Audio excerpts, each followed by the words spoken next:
Olá, gente. Seguimos aqui com mais um bate-papo aqui da TV Atleta, do nosso podcast com o Dr. Renato, já da casa. Né? E, sim, já não preciso mais apresentar o Dr. Renato, já é bom que o pessoal acompanha a gente, já conhece bem. Mas pedir para o Dr. Renato apresentar os nossos convidados de hoje para o nosso bate-papo. Bom, Guilherme, hoje nós temos uma conversa muito especial, muito bacana, de duas pessoas que são muito queridas nossas, né?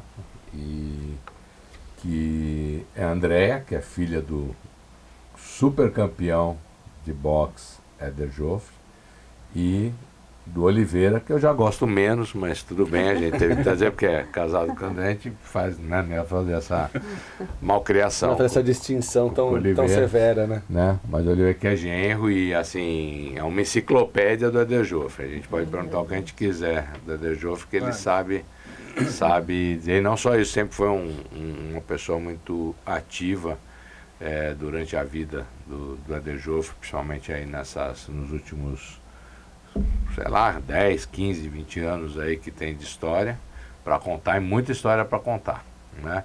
Então hoje eu tenho certeza que essa conversa vai ser muito produtiva e a gente vai, como os temas que nós utilizamos no nosso programa são essas situações de por um fio, né? Então o Éder, a gente vai explicar melhor por que ele se encaixa nisso. Mas ele ganhou a chance, vamos dizer assim, né? Que a vida deu para ele, de ter mais uns 9, 10 anos aí de vida com extrema qualidade. Com certeza ele teve uma sobrevida, né, doutor? E isso a gente vai contar aqui, mas quem vai contar, na verdade, é a Andrea e o Oliveira. Então, bem-vindos ao nosso programa. E, por favor, comecem aí fazendo, às vezes, digam alguma coisa aí que vocês lembram da infância, que é um bate-papo informal. E até se a André vai querer se apresentar como filha do Éder ou neta do Kid, né? Porque são também, que era outro fenômeno também, que o pessoal sempre que vai falar do Éder acaba falando do Kid também, né? No caso, me apresentar como os dois, né? Os dois são importantes. Então conta um pouquinho aí, assim, antes a gente vai, durante uns 5, 10 minutos, falar um pouquinho sobre antes do Éder ter ficado doente e tudo mais. Então conta um pouquinho aí da sua infância, do seu relacionamento com o seu avô, no sentido de ver como as coisas eram entre o seu avô, o seu pai, algumas, certamente, lutas que você acompanhou, coisas que marcaram na sua vida do Éder como atleta, né? Ele na carreira ainda, né? Então, na realidade, assim, eu era muito pequena, nasci em 68, eu não cheguei a conhecer o meu avô. Eu brinco, falo que meu avô me conheceu. E eu não acompanhei meu pai lutando pelo fato de ser pequena, né? Aí passei a ver, assim, mais pelo YouTube. O que eu tenho, assim, do meu pai é mais o pai mesmo, não o esportista. Então, quer dizer, eu acompanhei ele muito no Clube Espéria, onde ele ia treinar. Eu ia também junto, Ele é um cara né? sisudo, quieto, ele era um cara brincalhão. Conta um pouco aí do... Ele era brincalhão demais, tirava sarro de todo mundo. A risada dele era muito marcante, né? Tudo que falava com ele sempre tirava uma piadinha. E ele era afetuoso com você? Como que era, assim, Muito, ou muito. Ou você servia de sparring para ele? Não. Saco. Já brinquei com ele um pouquinho, mas era mais, assim, carinhoso mesmo, afetuoso. André, o teu pai, ele encerrou a carreira em... Qual foi a última luta dele? Em que ano que foi? Aí anos não é comigo. Tá ali a enciclopédia do marido. Oliveira, vamos lá, aproveita a bola que pingou para você vai lá. e põe no gol aí. Meus cumprimentos a todos e tal. A última luta do Éder foi em 1976. 76, Ainda era muito novo, não tem como recordar, né? Não. É muito complicado, mas ainda assim ele continuou treinando por um bom tempo da vida. Treinar, ele sempre manteve o treinamento. Ele treinou a vida inteira. Só quando adoeceu, ainda ia na academia, né? Durante um bom tempo. Aí depois já... Na realidade, ele treinou até a entrada da crise do Covid, né? Do surto do Covid. Sério? Que foi 2020, né? 2020. Não, a Covid foi anunciada no dia 31 de dezembro de 2019. Primeiro caso na China. Brasil, no Brasil, mais ou menos em março, foi mais ou as menos coisas 15, começaram. 17 de março de 21, né? que eu lembro. Então essa foi Foi exatamente nessa época mesmo que a gente ia até fazer uma festividade para ele lá no São Paulo, no aniversário dele, que era 26 de março. E o São Paulo tinha acabado de fechar as portas, já não estava mais fazendo reunião por conta do Covid. A fechar as portas por causa da Covid, porque ele ainda continua existindo o clube. Não, fechar as portas, fechar as portas para as reuniões, né? Eu fui assim abruptamente interrompido, não deu para me concluir o raciocínio. É brincadeira, pessoal. A gente gosta do São Paulo. As cores aqui, ó, preto, vermelho, branco. Tá? Então foi por isso. E até essa época aí ele treinava 2 vezes por semana. Inclusive teve até uma particularidade que a gente tinha feito naquela semana, a gente tinha feito umas baterias de exames nele, que era para ele aumentar a intensidade dos exercícios físicos, porque ele fazia os exercícios, terminava e ele reclamava. Ele já estava com quantos anos aí? Isso aí ele estava com 84 anos. Nossa senhora, 84 anos treinando boxe. E quando ele foi fazer essa bateria de exames, andando na esteira, aí ele começou a cantar, andar e cantar. Caminhando contra o vento e andando na esteira. É uma figura. Mas quando começou a doença dele? Quais foram os primeiros sinais? Primeiro diagnóstico, conta um pouquinho essa parte aí, vamos dizer assim, dessa peregrinação que vocês tiveram aí para poder até chegar no diagnóstico e o que foi feito no começo. Conta um pouquinho esse histórico aí para nós. Meu pai, ele já vinha esquecendo das coisas, eu acho que mais ou menos em 2008, não?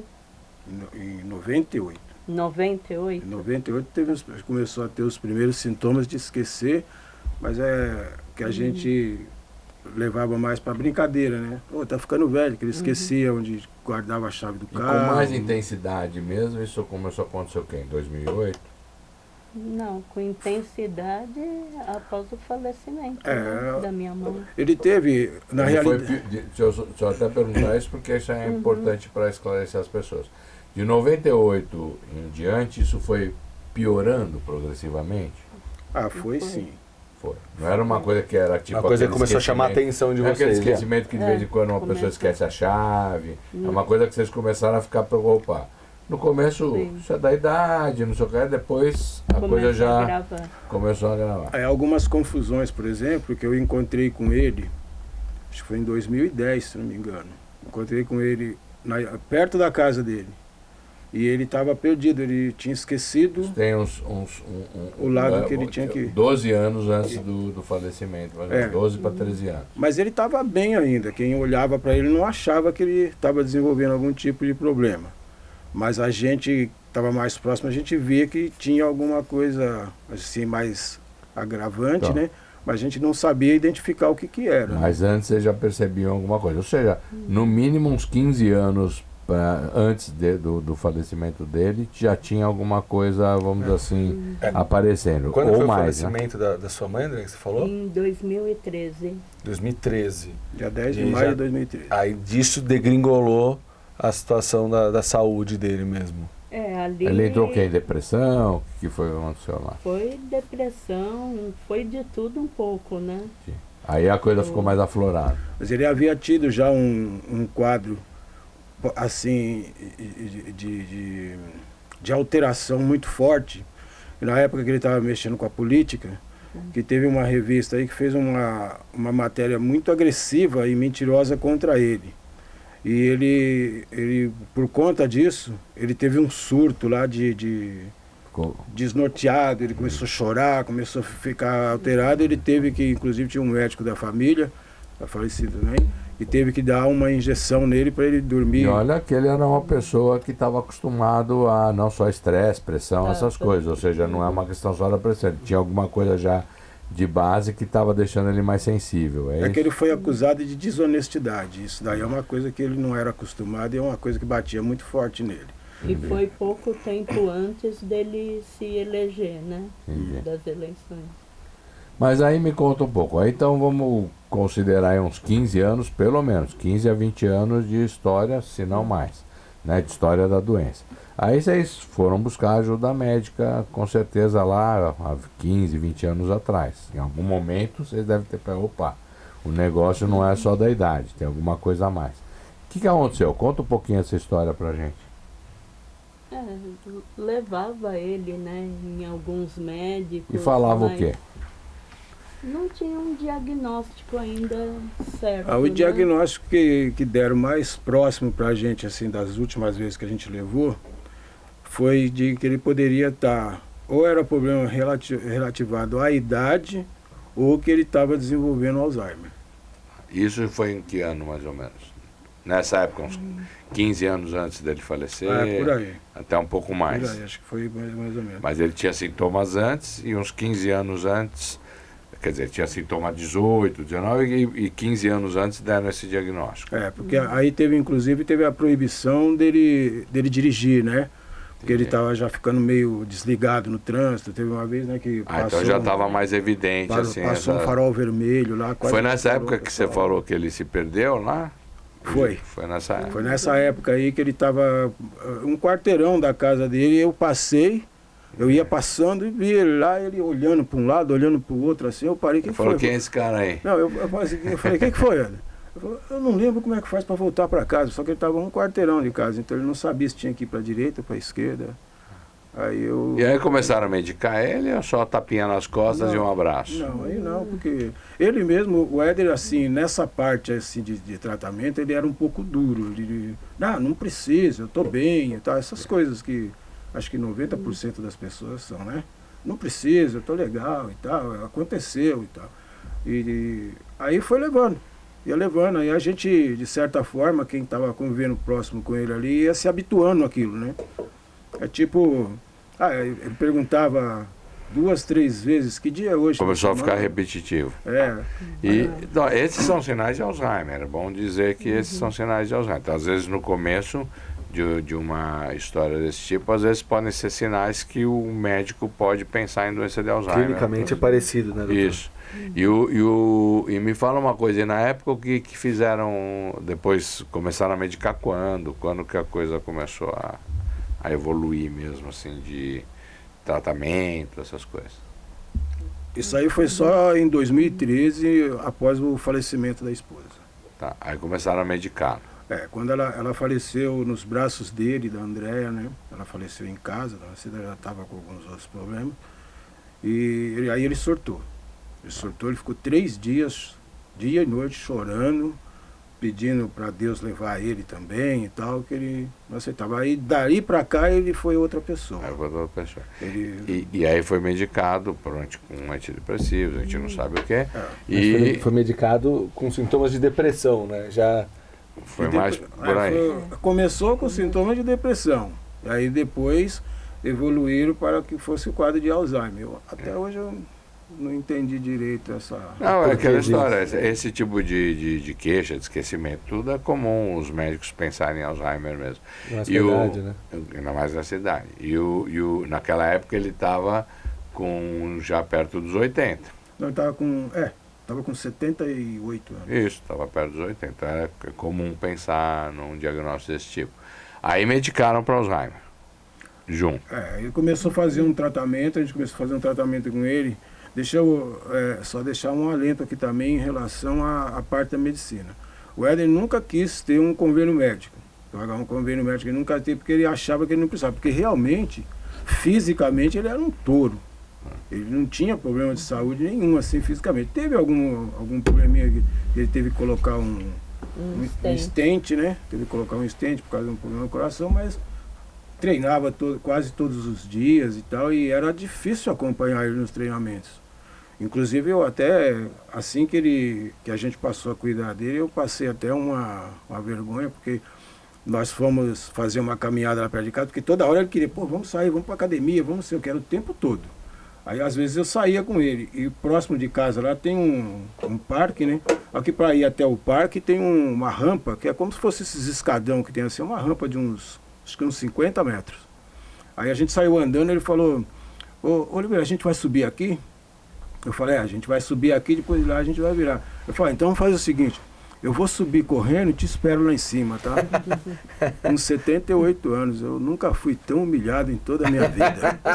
Ele subiu a rampa correndo, ficou fazendo pique no lugar lá, até eu chegar lá em cima pra gente sair andando, com 78 anos. Mas ainda bem que eu não estava lá, porque iam ser dois humilhados. Bom, mas aí medicaram para Alzheimer. Aí foi um Alzheimer, entre aspas, né? Que na época do diagnóstico, que evoluiu rapidamente. Porque ele em 2 anos chegou em que situação? Aí começou a via crucis, né? Então, aí me conta um pouco, porque uma parte eu conheço, obviamente, né? Mas é importante ouvir de vocês que estavam vivendo ali no dia a dia. Esse tratamento dele começou na Santa Casa.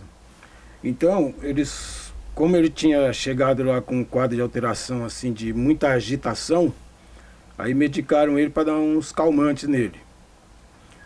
Nisso daí ele começou a desenvolver, acho que devido ao efeito dos medicamentos, ele começou a desenvolver alguma dificuldade para algumas coisas, outras coisas, como por exemplo, começou a salivar, não estava mais conseguindo tomar água, que engasgava toda hora, aí eles davam um medicamento para cortar a salivação, causava muita sonolência, e davam um medicamento para cortar a sonolência, e aí foi indo, resumindo, passaram a medicá-lo com 14 comprimidos por dia. Tá. Aí estava sendo... E isso, no espaço de depois de 1 ano e meio, ele estava em que condição, mais ou menos? De que começou o tratamento? Desse medicamento? Porque é mais ou menos o período entre 2013 e 2015, mais ou menos. Até a condição física e mental dele, como que estava? Ele estava já de cama, ele estava como? Ficou totalmente abalado, né? Então, mas ele estava andando sozinho, estava em cadeira de roda, como que ele comia, como que ele estava? Então, a partir estava dependente, não estava independente. A partir dessa bateria de medicamentos que ele começou a tomar, aí ele começou a ter todos os tipos de problemas. Ele começou a ter tontura, falta de equilíbrio, não se alimentava mais, era difícil tomar algum líquido, que água mesmo ele não tomava mesmo, né? Mas a gente dava algum líquido, suco para ele, assim, era difícil ele tomar, e ele começou a perder muita massa, muito peso, começou a perder o equilíbrio. E eu, na realidade, eu até cheguei a falar para a Andréa, que ela havia perdido a mãe há pouco tempo, até falei para ela, se prepara, porque se continuar desse jeito aqui... Que ano que era isso, mais ou menos? 2014? Final de 2014. Isso é nos meados de 2014. Aí que aconteceu em 2014? Conta aquele episódio lá que ele estava para ser internado. Então. Acho que a Andréa sabe bem, aquela que estava lá. Verdade, nós fomos internar porque... Foi internar por quê? Ele não estava conseguindo comer, né? Já não estava se alimentando. Já estava em cadeira de roda, essas coisas. Em alguns mais períodos ficava, né? Mais Tinha que ficar. Não, às vezes andava, às vezes ficava em cadeira de roda. Tinha uma certa dificuldade, né? Aí, bom, estava lá para ser internado. Estava aguardando o leito. Isso. Antes disso, passou aquelas mocinhas que servem a carrinho comida. De alimentação, aquele Isso. cheirinho que fica no... Aí esse cheirinho foi... Fatal. Foi o... Foi o divisor de água, né? Esse cheirinho a gente vai chamar de por um fio. Foi aí que ele estava por um fio. Tá. Aí, e que mudou a vida dele. Conforme ele olhou assim para o carrinho, aí meu marido perguntou, né? Você tá com fome? Quer comer? Aí ele pegou, balançou a cabeça, né? Quero. Aí... E consta para mim, pelo menos, historicamente, que ele era vegetariano, é isso mesmo? Isso mesmo. Sempre foi E vegetariano. o que ele comeu aquele dia? Esse dia ele abriu uma exceção. Comeu carne. Esse dia ele abriu uma exceção. Comeu um bifão, uma beleza. Comeu. Ele já estava vários dias sem se alimentar, né? Não conseguia. E comeu com... Então o problema não era a gosto. dificuldade de engolir, era a falta de fome mesmo.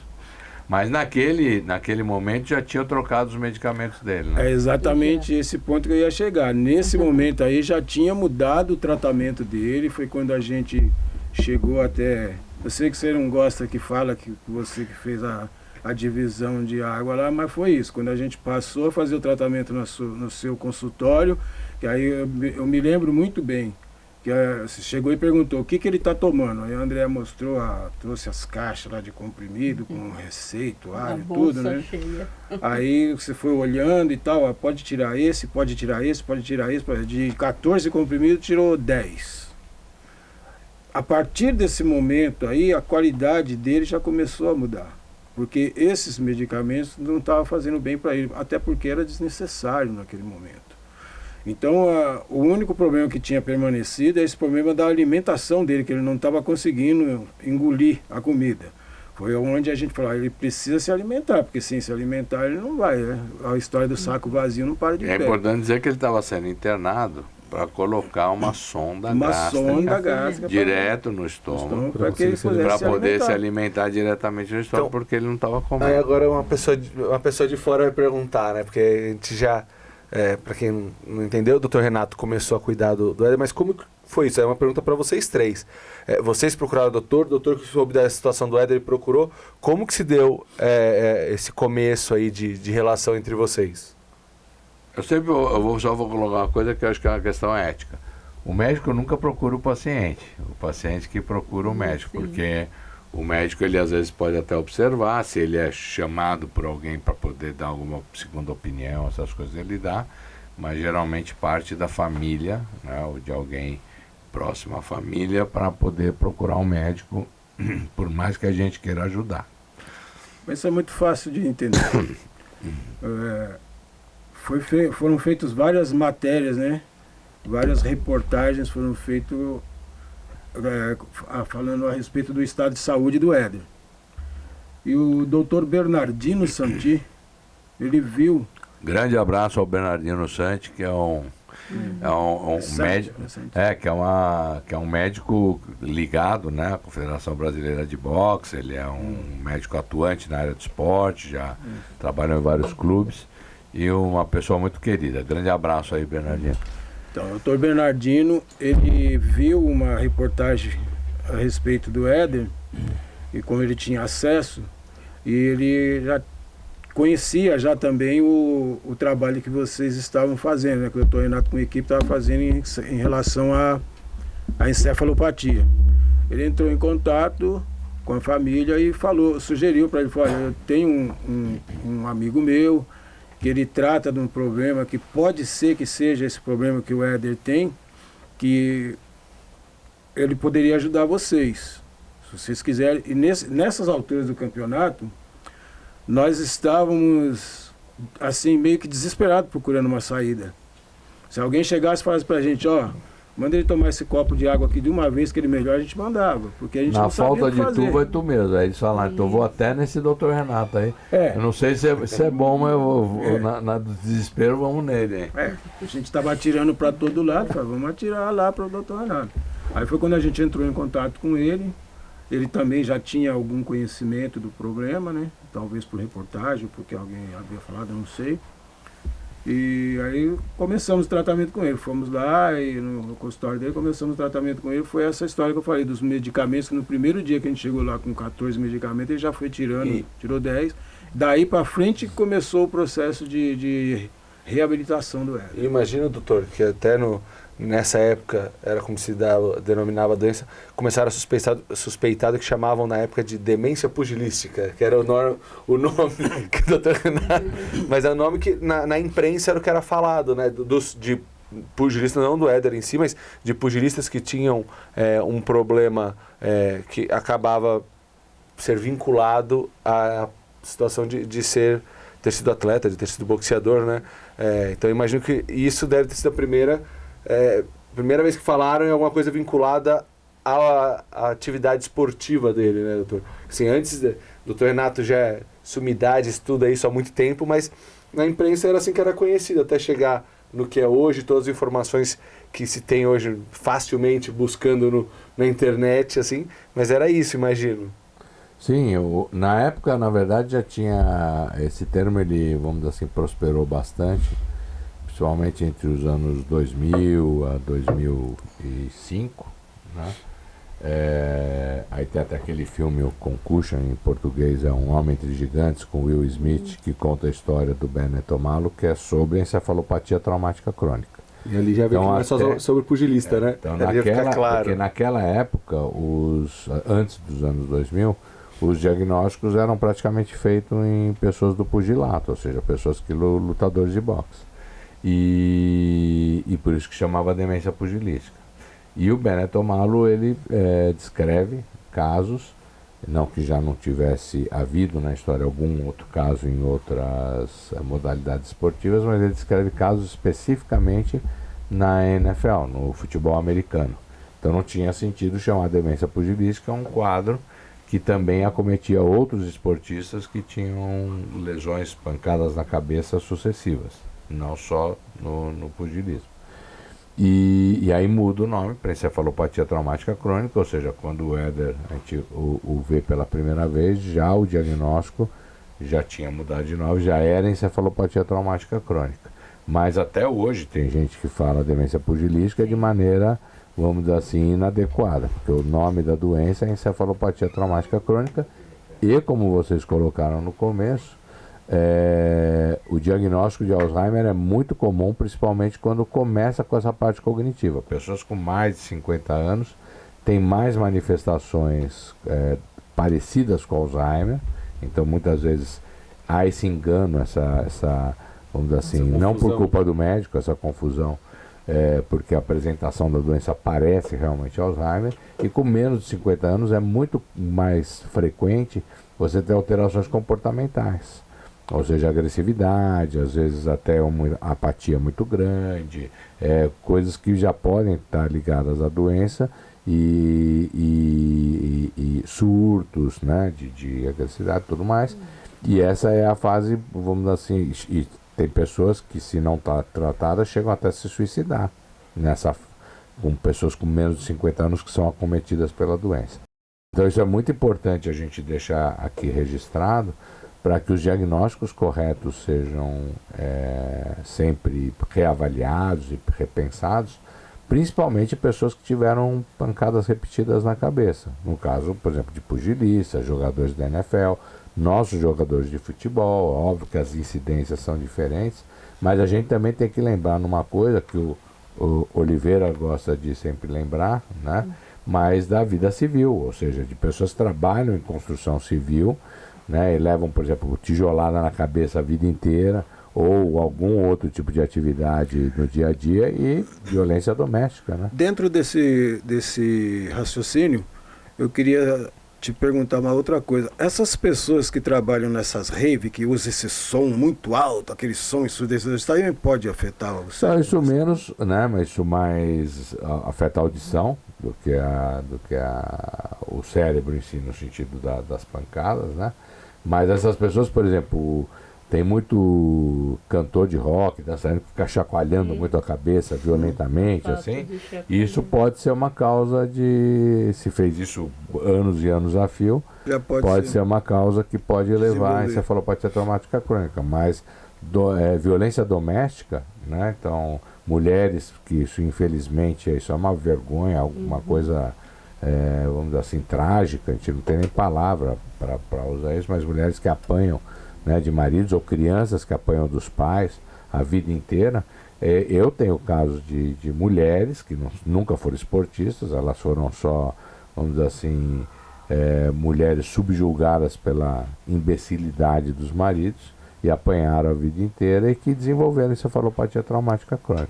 Mas voltando para o Éder, porque senão daqui a pouco eu que viro o entrevistado, e são vocês que têm que falar. Eu tenho uma dúvida em relação a crianças, né, bebês, né? Quando os pais pegam as crianças que joga para o alto e isso é perigosíssimo. A cabeça da criança, mas né? É perigosíssimo, principalmente porque pensa o tamanho de um adulto, de uma criança, e a criança pode cair da mão de um adulto e cair no chão. Então um trauma, é como se fosse um trauma de altura, né, de uma criança. Então isso nunca se deve. Se você for brincar com seu filho e jogar ele para o alto, fique deitado no chão E se ele cair, inclusive, ele vai cair no seu peito. Mas o E você é a fato proteção. de ficar... O que tem em relação a jogando chacoalhar, sempre. não exatamente a ficar jogando para o alto, que geralmente é um movimento leve, Sim. mas são pessoas que geralmente, para chamar a atenção de crianças, principalmente crianças nenês, existe uma síndrome que se chama Shaking Head Syndrome, que é chacoalhão da cabeça, né? Síndrome do chacoalhão da cabeça, que é quando você pega uma criança, por exemplo, está chorando muito no berço, pega a criança e chacoalha vigorosamente, imagina o cérebro da criança, ela nem tem sustentação no pescoço, ainda fica lá chacoalhando, e isso pode causar lesão cerebral. Mas não é o que a gente está falando aqui hoje. Tudo bem. Tá? Eu achei Mas que vamos tinha voltar. alguma- Tem, é sempre bom alertar. Todos esses programas são bons alertar Bom para alertar, essas coisas. qualquer pancada na cabeça requer muita atenção. A gente conversou aqui outro dia, né, doutor? E é isso, às vezes as pessoas, até no meio esportivo, eles dão mais atenção a uma torção no pé ou uma dor no ombro do que uma pancada na cabeça. E quem Isso não é perigoso. assistiu, assista o programa que a gente fez sobre o Wagner Bacharel, Sim. né? Que fala bem sobre isso. Dr. sobre Wellington pancada, Paiva. com a participação do professor da USP, do professor Wellington Paiva, que falou maravilhosamente sobre esse assunto. Mas vamos voltar à doença do Éder. Ele estava lá. Agora, deu aquele ele internado, deu fome, e aí Não, ele nem imagina. chegou a ser internado, Então, imagina ele ligaram. esperando, né? A Andréia me chegou a ligou, a ser gente internado. suspendeu a internação, porque ele voltou a comer Como que ia fazer só uma com a retirada sonda, das né? medicações. Ele comeu e falou, não. O Alta doutor pra cá. Renato falou, pode estar de alta, vamos voltar para casa. E aí como foi a mudança do Éder mesmo? Ele mudou, não mudou, ele começou a se recuperar? Como que foi isso para vocês que estavam ali no dia a dia vendo ele? Como vocês sentiram isso? Ele, depois que ele começou o tratamento adequado, ele praticamente voltou como era antes. Ele praticamente voltou. Eu estou dizendo praticamente porque ele nunca conseguiu superar a perda da esposa. Isso é uma verdade, acho que não tem nada a ver com tratamento. Isso acho que era uma coisa dele mesmo, porque o Éder ele era muito ligado à família.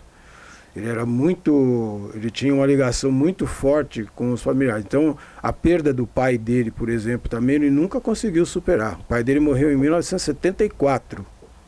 Ele estava em atividade ainda, mas ele nunca conseguiu superar. Tanto é que até às vezes quando a gente conversava, que tocava no assunto do pai dele, ele chorava e tal. Ele tinha uma veneração muito forte pelo pai.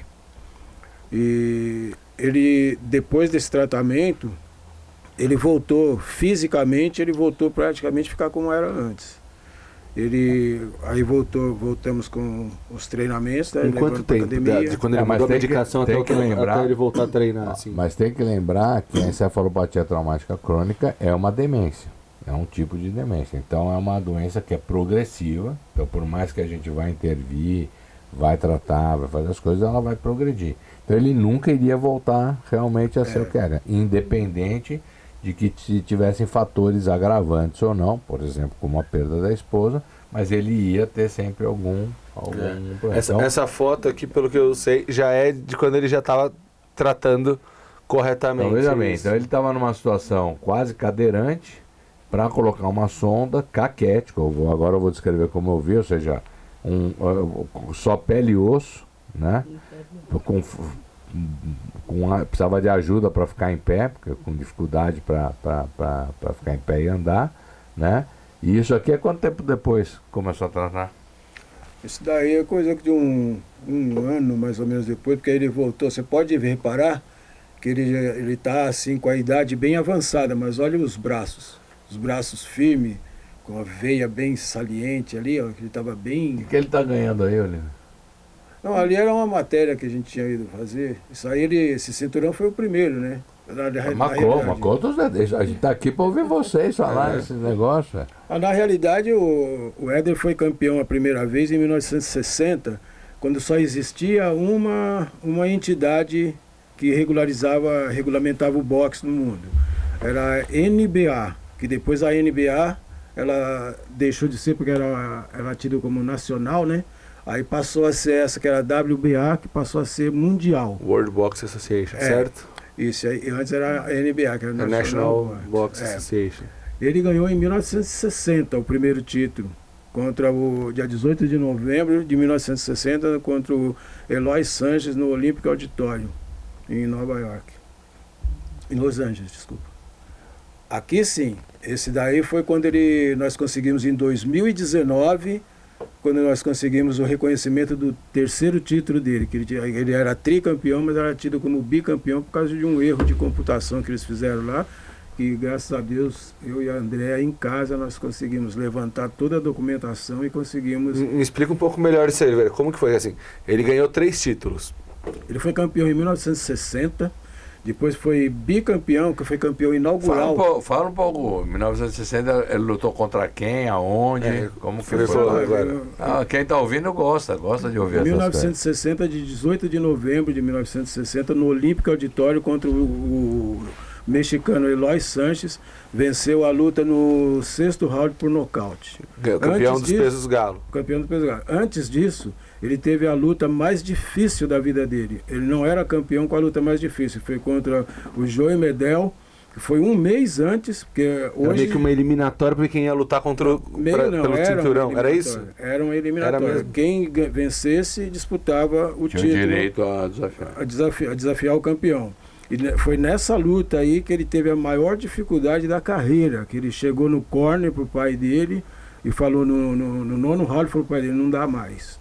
Ele pegou no fígado, já me quebrou o septo, eu tô saindo sangue pelo nariz tampado, tô respirando pela boca, e se ele me pegar de novo no fígado, eu não vou resistir. Só que ele havia feito já também um estrago no Medel, né? O Medel foi um lutador que o azar da vida do Medel foi ter cruzado com o Éder. Porque eles eram quase que do mesmo nível, só que o Éder estava uma luvinha na frente. Aí o pai dele fez a massagem, porque ele ainda falava, ele fazia muito isso. Aí é que entrou a capacidade do meu pai. Que ele chegou, me fez uma massagem, jogou uma aguinha gelada, naquele 1 minuto que tem do intervalo, e falou, Éder, presta atenção, sua mãe está aqui assistindo por você, o Brasil inteiro está torcendo por você, está confiando em você, e eu confio em você também, sei que você vai ganhar. Você também pegou isso, se você vai fechadinho, não deixa ele te pegar mais nenhuma vez, se puser um golpe nele, você ganha. Aí ele falou, nas palavras dele, depois que meu pai falou isso, aí eu me enchi de moral, aí fui, né, bem fechadinho mesmo e tal, ele veio, aí eu cerquei, quando tive a oportunidade, coloquei um golpe, ele sentiu o golpe, eu fui pra cima e dei outro golpe, aí ele caiu de cara no chão. Foi uma das sequências. Você encontrou ele depois, assim, porque tinha esses encontros. Me encontrou Mas o que o Medel falava dele? Ele elogiava, né? Todos eles que lutaram com ele falavam. É importante. É que o Medel encontrou com ele pouco, porque o Medel morreu muito cedo. É aquele negócio, é o Zico falando do Pelé, né? O Medel, ele morreu num acidente de carro, ele morreu muito cedo. O Medel morreu com 64 anos, então eles se encontraram um pouco. Mas todos os outros, o próprio Arada mesmo, que tirou o título do Éder, ele soube reconhecer, falou, ele era melhor. E essa história do Arada aí também é aquela história que o Éder não perdeu o título para ele. Tiraram o título do Éder lá no Japão, o Éder desafiou ele para revanche fora do Japão, ele não aceitou, aí na segunda luta foi mais ou menos porque o Éder já foi desmotivado, já imaginando que ele não ia ganhar, porque estava lá no Japão, já estava tudo armado. Tanto é que naquela época lá, hoje em dia você tem os juízes que ficam fora do ringue que dão a nota, que é a nota na papeleta, round por round, quantos pontos você somou para chegar no final e ver quem ganhou, quando não tem um nocaute. Naquela época lá eram 2 juízes lá de fora e o juiz do ringue. O juiz do ringue ele também decidia ali? Ele decidia, e o juiz do ringue deu a vitória pro Éder. Os 2 de fora que deram a vitória pro Arada. Não tem nada a ver com a luta em si, mas tem a ver indiretamente. Eu soube, né, que, inclusive porque tem um filme sobre a história do Éder, que o Éder gostava de desenhar, e era uma das maneiras que ele fazia para se concentrar antes das lutas. Conta um pouco isso aí, André. Ele adorava desenhar, até na própria academia, ele tem assim, no saco, né, de areia. É bom dizer que não é que ele gostava, ele desenhava muito bem. Ele desenhava muito bem. Esse desenho aqui é o desenho que ele fez, nós mandamos fazer uma cópia do desenho que ele fez para fazer na camiseta. Um dos desenhos que ele fez. Ele E teve no uma saco formação. de areia ele desenhava. Depois, Caramba. além de não ficar bom, depois você capta o... Tem nas minhas costas também o desenho maior. Não, mas a gente consegue, isso é tranquilo.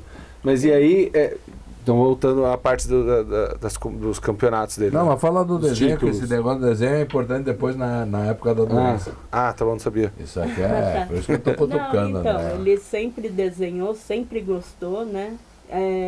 Tem um livro que tem uns desenhos dele também. Ele chegou a fazer aula, né? Mas ele perdeu o material, pegou fogo, né? Roubaram o material dele. Roubaram, né? Antes de ser, como é que chama, de ser lutador, ele ficou em dúvida se ele ia Isso.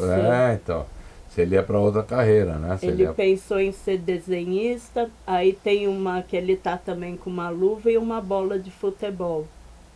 E jogava bem Pensando futebol. qual. É mesmo? Jogava de ponta esquerda, era artilheiro do time, né?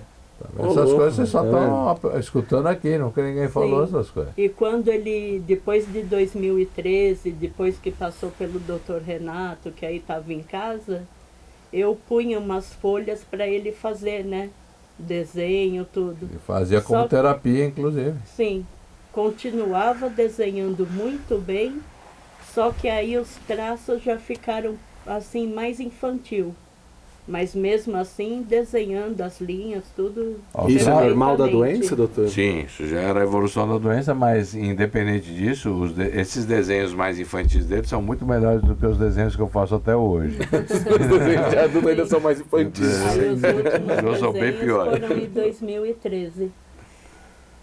Mas voltando, a parte dos títulos ainda. Que aí você falou só do primeiro título, Oliveira, precisamos saber demais. E o segundo título, como que foi, o que aconteceu? Segundo título, ele era, só existia uma organização. Depois, em 1963, foi criada a WBC. E o Éder foi o primeiro campeão da WBC. Ele foi lá no Japão disputar com o Katsutoshi Aoki e venceu no terceiro round. O Aoki era o primeiro do ranking, estava desafiando ele para tirar os títulos dele da WBA e para ser o primeiro campeão da WBC. Então ele unificou os títulos. Não unificou. Ele é como se fosse uma unificação, mas porque ele ganhou, era de outra versão. que ele ganhou das duas entidades, ele era campeão mundial das duas entidades. Mas que não existia o título ainda. Ele foi o inaugural. Ele foi o campeão inaugural, o primeiro campeão que o Esse que WBC foi teve. reivindicado depois que você Foi descobriu. esse que foi reivindicado. Acho que foi por isso, inclusive, que teve a confusão do registro lá. Porque ele foi lá no Japão, passeou lá no Japão, bateu no japonês no terceiro round. O terceiro rádio muito rápido, pô. Por isso que não deram muita atenção. Ele era nocauteador, né? É. E tem umas histórias do Éder aí. Aliás, quantos nocautes o Éder sofreu na vida? Nenhum. Ele nunca sofreu Isso é nocaute, ele importante nunca dizer. teve abertura de contagem. Ele nunca teve queda. nenhuma queda, né? A única queda que ele teoricamente ele teria foi quando ele foi tricampeão com o Legras em Brasília, que ele tomou um golpe no finalzinho do round, ele deu uma bobeada, ele tomou um golpe, ele foi nas cordas e ajoelhou. Mas aí tocou o gongo em seguida. A única vez que ele ia ter uma contagem de ponto aberta. Fora isso, o juiz nunca contou até 1 para ele. Nunca. 81 lutas. 75 vitórias. O juiz nunca abriu contagem para ele. E o Éder, ele tinha uma diferença tão grande na capacidade dele, que teve o cara que era campeão europeu, o Johnny Caldwell, os europeus, muito arrogantes, eles achavam que os outros não eram campeão, que era campeão era ele ali, mas era só europeu, ele não era da Liga Mundial, era da Liga Europeia, mas ele achava que ele era o campeão. E ele falou um monte de besteira. Aí os empresários falaram, bom, já que é assim, então vamos unificar, né? Fazer a luta deles, porque o Éder era o campeão. Mas eles achavam que o Caldwell era campeão por ser europeu. Vamos unificar. Aí ele pegou e falou, não precisa ele vir aqui não, eu vou lá. Vem aqui no Brasil, vou lá e vou bater nele lá dentro da casa dele. Porque eu não vou lá pro Brasil atravessar o Atlântico para deixar o título para os macacos, para aqueles os selvagens brasileiros. Eu vou bater nele lá e depois ainda vou jantar com a mulher dele. O cara falou. Aí só que o Éder sempre foi Ousado, muito. né? O Éder sempre foi muito cavalheiro, assim, em questão de ofender, essas coisas. Os jornalistas, os repórteres chegavam e instigavam ele. Ô Éder, o cara falou isso e isso. Ele falou, não, tudo bem, deixa ele falar. Lá em cima a gente vai ver. Não respondeu pro cara, só falava isso. Lá em cima a gente vai ver. Derrubou ele 9 vezes. Que ano foi isso? Isso foi em 62. Derrubou ele 9 vezes. E depois, no final da luta, aí no 9º round, jogaram a toalha. O irmão desse cara estava lá no corner chorando igual uma criança, de ver o castigo. O Éder abriu o supercílio dele, abriu a bochecha, baixou a boca, o nariz. Aí depois o Éder falou, eu poderia ter derrubado ele logo no começo. Não derrubei para ele engolir o que ele falou. E conhecendo um pouco do que eu já vi das lutas do Éder e de ouvir as pessoas que acompanharam falando, ele já ia perguntar isso, ele derrubou 9 vezes porque ele quis, porque ele poderia ter acabado rapidinho, ele fez para judiar um pouco. Para judiar um pouco. Ele teve 3 vezes que ele lutou com raiva, o Éder falou. Ele teve subir no ringue 3 vezes com raiva do adversário. Foi essa vez aí, com um camarada que ganhou, o Córdoba, que ganhou dele nas Olimpíadas, que era aqui do lado aqui, que ganhou dele nas Olimpíadas de Melbourne, e que falou umas besteiras dele também, e do uruguaio, o Rubem Cáceres, que o Éder foi lá. Um dos empates que o Éder tem na carreira foi com esse Rubem Cáceres, lá no Uruguai, em Montevidéu. Foi lá, deu um cacete no cara, e os caras, para não ficar dar muita vez, deram um empate na luta. Ele ficou bravo. Falou, pô, bateu no cara, derrubou, pegou pra caramba, o cara quase não pegou ele, os caras deram empate. Ele só não nocauteou, mas deram empate. Aí o cara veio pra cá. Caiu acho que 5 ou 6 vezes, depois no 7º round foi pro nocaute. E não levantou mais. Éder Joffre está em tratamento, tá? Melhorou, tava até aquela foto lá que a gente já viu. Depois o Ale qualquer coisa põe de volta e vamos prosseguir. E aí, como é que foram esses...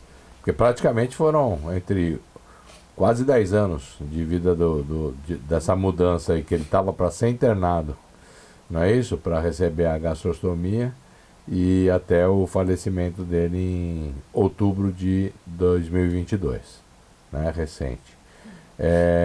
Conta um pouco aí a vida do que foi acontecendo aí.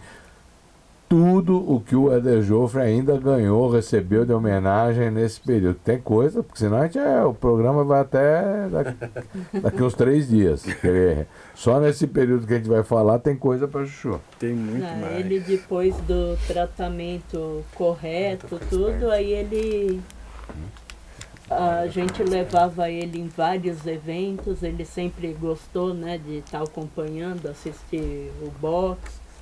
No futebol também, né, no São Paulo a gente também levava para assistir lá os jogos. Foi quando ele tinha umas recaídas, né? Ele ia ver os jogos do São Paulo. Ele chegou aí no CT também do São Paulo e ele foi no CT e aí o São Paulo foi campeão. Tem uma sala de Também. boxe lá no São Paulo? É. Tem uma sala de boxe no São Paulo, a sala de boxe é Éder Joffre, né? Mas isso aí também foi uma outra reivindicação que a gente teve que fazer com eles lá, porque... Segue a luta aí, vai. Vai. Isso aí é depois da doença? Depois da doença, nós fomos pescar, porque o Éder gostava muito de pescar.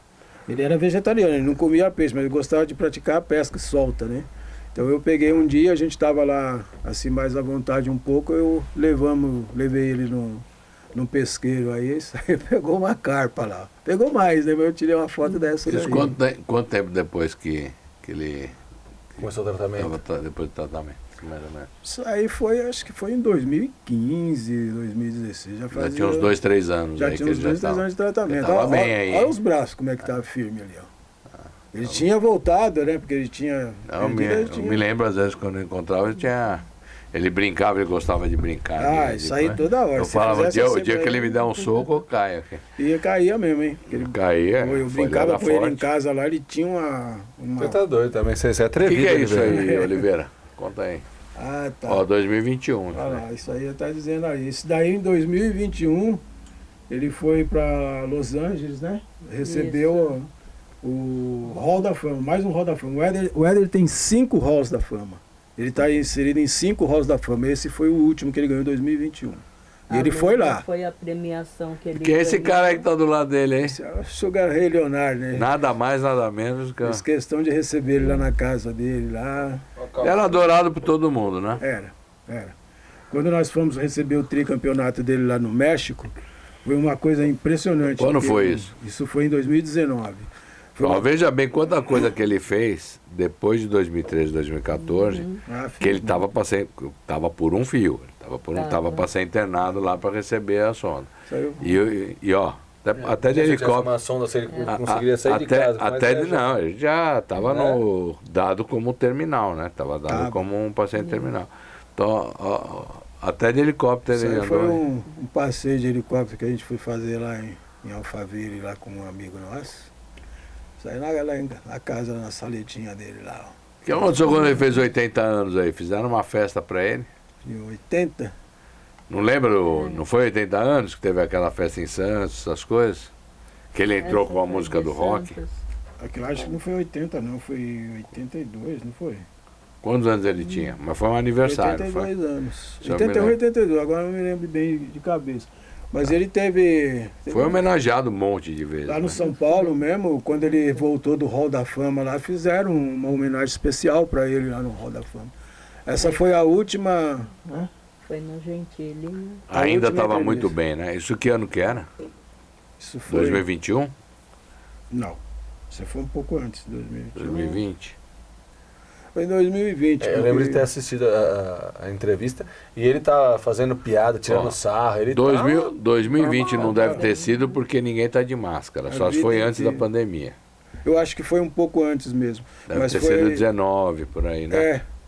Por aí mesmo. Eu não me lembro exatamente da data, não. Mas foi. Ele estava legal aí ainda. Tava falando bem, brincando. Ele já estava nessa parte aí, ele já estava assim, às vezes confundia um pouco algumas coisas. Nesse dia aí, por exemplo, nós ficamos lá nos bastidores e a gente dava uma auxiliada. Dá uma supervisionada. Dava uma auxiliada no Danilo Gentili, a ajudar a dar algumas respostas que às vezes, porque era muito ruim para ele.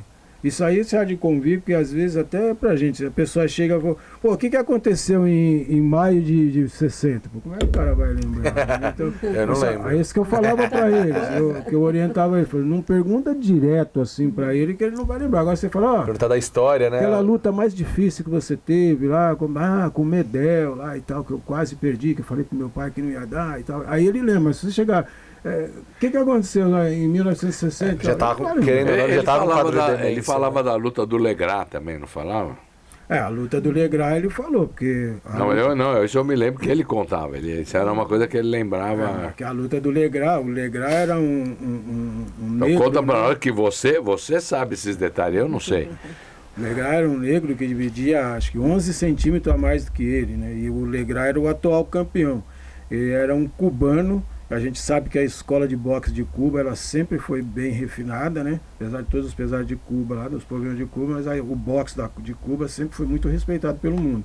E o Legrat, ele era um cubano naturalizado espanhol. Ele era o atual campeão. Ele era chamado, na época, o Legrat era apelidado de Muhammad Ali mais leve. Porque até um pouco pela semelhança com o Ali e pela técnica que ele tinha, desenvoltura, por toda a capacidade que ele tinha. Ele era realmente um campeão.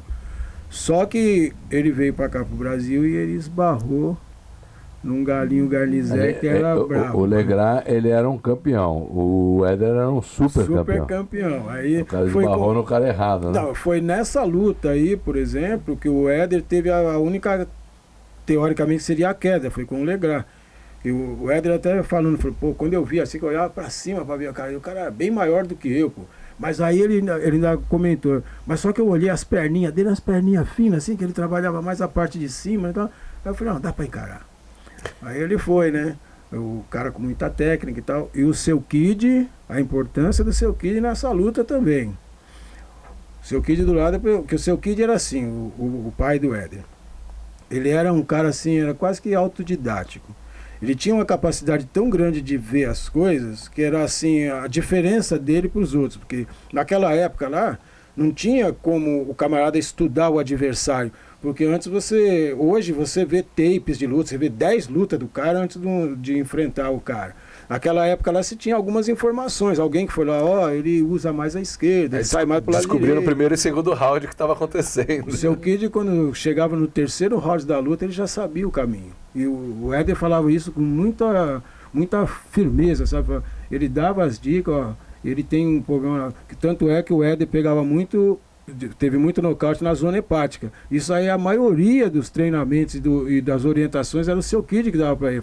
Ele costuma ficar com a guarda muito alta. Você entra embaixo no fígado dele, você pega. Você falou do seu Kid, tem alguma Ale, tem alguma foto aí, alguma coisa da estreia do filme, né?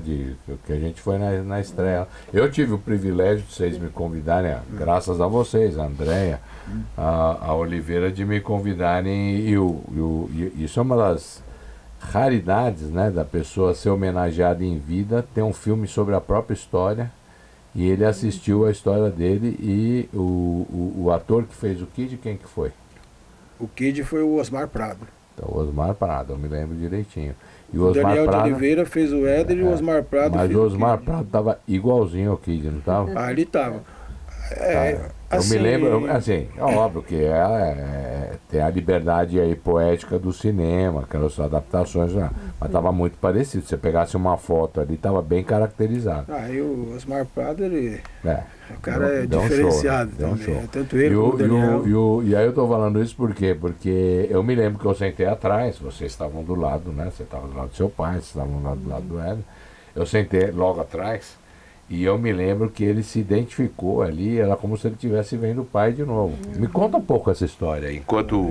Enquanto o Ale tenta procurar, tem acho que uma foto que acho que é até a saída eu acho que eu encaminhei para você também. Acho que o Oliveira também tem essa foto, né? Não tem? Depois ele deu uma entrevista sobre o filme. Mas conta um pouco essa história aí. Você lembra bem disso? Enquanto a gente assistia o filme, mostrava várias cenas, né?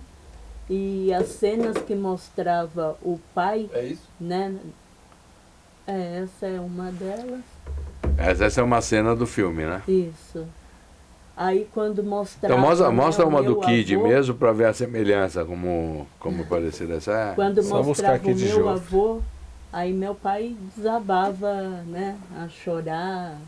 Acho que na cabeça dele vinha, né, o filme dele, né, interno, acho que vinha todo... Acho que a história, as coisas que ele Sim, viveu, tudo. e acho que ele era rigoroso, né, pegava no pé. Os dois momentos que ele mais se emocionou foi quando começou a mostrar as passagens que mostrava o pai e a mãe, né, principalmente falando do pai, e o momento que narraram a luta com o Joey Medel, que é aquela luta mais difícil que ele teve. Ele se Antes emocionou bastante. do cinturão, né? Isso. E como que foi o terceiro título dele? A gente falou do primeiro, segundo, depois ele acabou mudando, ele foi, né, ele lutou também, foi campeão, não só no Galo, como no Pena.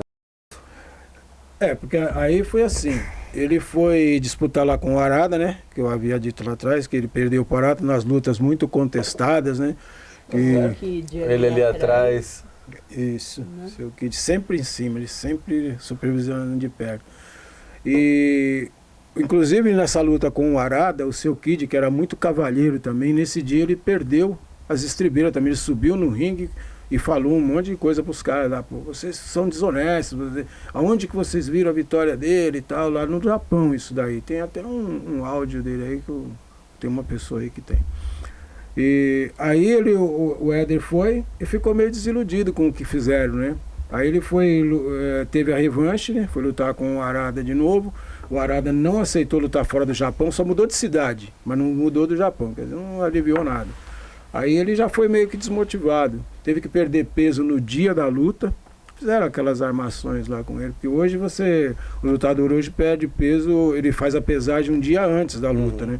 Naquela época, naquela época você fazia até 12 horas antes da luta, né? E aí você tem que perder peso no dia da luta é muito difícil, né? Que seja aí 500 gramas, pra você perder é muito difícil. Você imagina um cara que pesa 51 quilos, vai perder 500 gramas, é como se fosse uma pessoa agora perder 5 quilos. Não dá. Isso já é um peso muito baixo. Já estava ali no limite, né? E aí ele pegou, parou. depois que ele lutou com o Arada, ele fez acho que mais umas 2 ou 3 lutas assim, sem valer nada, né? Aí depois ele resolveu parar. Falou com o pai dele e tal, e resolveu parar. Aí ficou parado uns 3 anos. E nesse intervalo ele ia fazer exibição no circo da tia dele, da tia Olga, né?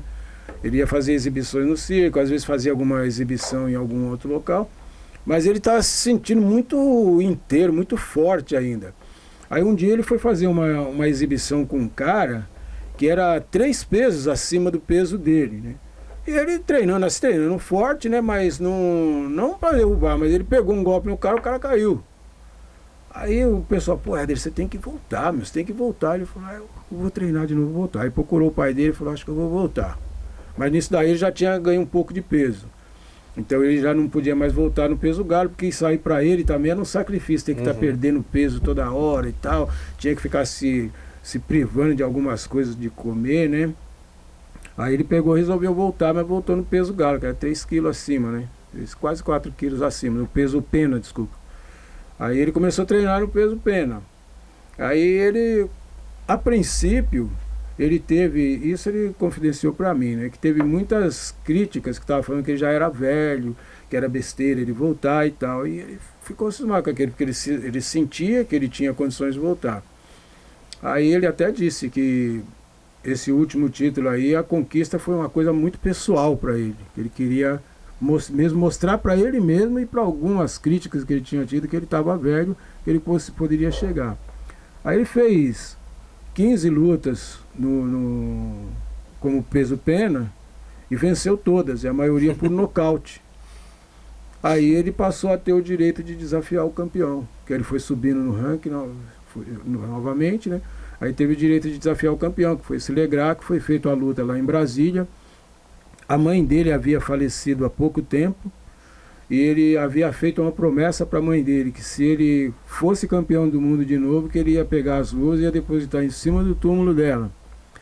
Nessa época aí, o presidente do Brasil era o Médici, era tido, né, como um ditador muito rigoroso e tal, né, é o que dizem, não sei. E era a inauguração do ginásio Presidente Médici lá em Brasília, e foi essa disputa, quando o Éder foi tricampeão. No final da luta, inclusive o presidente Médici estava presente lá. No final da luta, ele mandou alguém, um assessor dele, falar para o Éder que ele queria as luvas do Éder, para guardar de recordação. Só que o Éder havia prometido que ia depositar as luvas no túmulo da mãe dele. E prontamente ele falou, não vou dar. Não vou dar porque eu falei que ia depositar as luvas no túmulo da minha mãe, não vou dar. Aí criou aquele mal-estar, né? Aí precisou seu Kid interferir, porque o Éder tinha assim uma veneração pelo pai dele, que o pai dele falava para ele era lei, né? O pai dele foi lá e explicou para ele a importância dele dar, até para evitar algum tipo de problema, né? De, sei lá, de retaliação, uma coisa assim. Aí ele pegou e falou, não, então faz o seguinte, fala para ele que eu dou uma luva, a outra luva eu vou levar para o túmulo da minha mãe. E assim foi feito. Ele deu uma das luvas e a outra luva ele levou para pôr no túmulo da mãe. Que alguns dias depois alguém foi lá e roubou a luva no cemitério. Infelizmente. Infelizmente foi ingênuo nessa parte, né? Mas... E aí, beleza. Então agora já a parte esportiva do Éder, para quem não conhece ou quem não conseguiu levantar um pouco, já fica bem claro isso. O cara ser 3 vezes campeão do mundo de boxe, naquela época ainda, né? E hoje a gente já tem muito mais informação, muito mais fácil até as pessoas irem de um lugar para o outro, né? Pra lutar. Aí o Ale achou, esse aí é o Kid, certo? Esse é o seu Kid. E por que a roupa do São Paulo? Ele foi treinador de São Paulo. O Éder começou tinha uma também... equipe de boxe lá no São Paulo, é isso? Tinha equipe de boxe. O Éder começou também os treinamentos dele lá no São Paulo, né? Começou os treinamentos na academia do seu Kid. Depois, quando o seu Kid foi para São Paulo, o Éder foi com 16 anos, foi para São Paulo. Quando ele disputou as Olimpíadas em Melbourne, ele não pôde ostentar as cores do São Paulo porque era da Federação Brasileira, né? Então ele não pôde, mas ele já fazia parte do São Paulo. Então ele sempre teve um carinho muito grande pelo São Paulo. Todas as vezes que ele ganhava título, que ele ia para fora, ele sempre usou camiseta de São Paulo. Tem a foto do Osmar Prado para mostrar como é parecido com O seu Kid? Eu pelo menos achei muito parecido. Ah, mas ficou. Essa daqui? Essa aí. Pode ser essa. Agora põe aquela última lá que você colocou. Essa aí, ó. Lembra bem. Lembra bem, né? Então eu me lembro dele no filme. Tem algumas fotos que eu acho que você tem aí, que eu mandei pra você agora aí. Fica offline o celular. Entendi. Não, porque tinha umas fotos que eram interessantes, que acho que era de quando ele foi receber essas premiações, essas coisas. Não então, tem. Aí, com o nosso passar do tempo já aqui, e aí, doutor, a parte da encefalopatia do tratamento, tudo. Não, mas conta o último ano antes dele aí, como é que quando ele começou, porque aí nós estamos ainda na parte boa, né? Até 2021 ele foi bem. Não é isso? Que é mais ou menos as fotos que a gente tem e tudo mais. Eu queria depois se o... Isso foi 21, né? Esse é um livro americano, de um americano. Isso é importante falar. Que fez, parece uma bíblia, né? Que tem umas 60 páginas. Aí conta a história todinha do meu pai. Não, e é bom dizer o seguinte, que assim, o quanto é importante a gente estar fazendo esse programa, porque a gente tem que valorizar a memória dos ídolos da gente. Então, assim, as pessoas jovens, inclusive gente, eu não vivi isso, mas a gente viveu, vamos dizer assim, o rescaldo, vamos dizer assim, das conquistas do Éder. Mas na época que o Éder ganhou, principalmente na época do primeiro título, tudo, era muito próximo de quando o Brasil tinha ganho o primeiro título mundial, campeão mundial de futebol. 58. Em 58. E o Éder, ele era cultuado no Brasil como o Pelé era cultuado. Eram os ídolos do esporte nacional, eram o Éder Joffre e o Pelé. Não só aqui, né, doutor? Não, no mundo todo, mas aqui no Brasil era só para ter uma ideia. Acho que pessoas, vamos dizer assim, que se a gente for pensar que chegaram ao mesmo patamar do Éder Joffre, no sentido da história do esporte brasileiro, acho que é o Éder, o Pelé e o Ayrton Senna. Não sei se essa é a opinião de vocês, mas... Não, e até li o livro, né, o nome do livro ali em inglês, mas é o primeiro brasileiro campeão mundial de boxe, né, do Christopher Smith. Mas é isso que eu ia falar. Nos Estados Unidos, o Éder Joffre é extremamente cultuado. Você fala o nome do Éder Joffre, todo mundo sabe até hoje. Sim, desde de criancinha. Todo mundo sabe quem é o Éder Joffre. Se você sair com uma camiseta com uma foto do Éder Joffre, as pessoas sabem. Assim como eles sabem quem é o Muhammad Ali, eles sabem quem são essas pessoas, esses ícones do esporte, porque esporte é muito cultuado nos Estados Unidos. Certamente ele é muito mais conhecido do que aqui. Então a gente não pode deixar essa memória nunca desaparecer, porque o tamanho do Éder Joffre... no sentido, inclusive, ele é considerado dentro da categoria dele, acho que o lutador mais perfeito que... Mais técnico. Então conta um pouco essa parte aí disso, antes da gente... Isso aqui é vamos dizer assim, 2021. Antes da gente falar de 2022, que infelizmente é o ano que ele começa realmente a ter os problemas de saúde e ele chega depois ao óbito. Só uma palhinha que você estava falando a respeito da comparação dele com o Pelé. Isso aí realmente teve uma revista aí. Tem foto do encontro me fugiu um pouquinho agora o nome da revista, mas eles elegeram os 3 maiores ídolos esportivos do Brasil, realmente foram esses aí, Ayrton Senna, Pelé e o Éder Joffre. Quando nós fizemos o encontro em 2018, nós fizemos o encontro do Pelé com o Éder Joffre, foi assim, uma pessoa da reportagem me ligou pedindo para o Éder, que fazia 60 anos que o Brasil tinha sido campeão pela primeira vez com o Pelé. Então uma pessoa da reportagem me ligou pedindo para o Éder gravar um vídeo dando os parabéns para o Pelé. E eu fiquei assim um pouco chateado. Eu fiquei um pouco chateado porque fazia 58 anos, no mesmo ano fazia 58 anos que o Éder havia ganho o primeiro título. E o cara lembrou do Pelé e não lembrou do Éder. Eu peguei e falei, não vou gravar nada não. Mas aí me surgiu a ideia, né? Falei, a gente podia fazer o encontro dos dois, um dando parabéns pro outro ao vivo, né?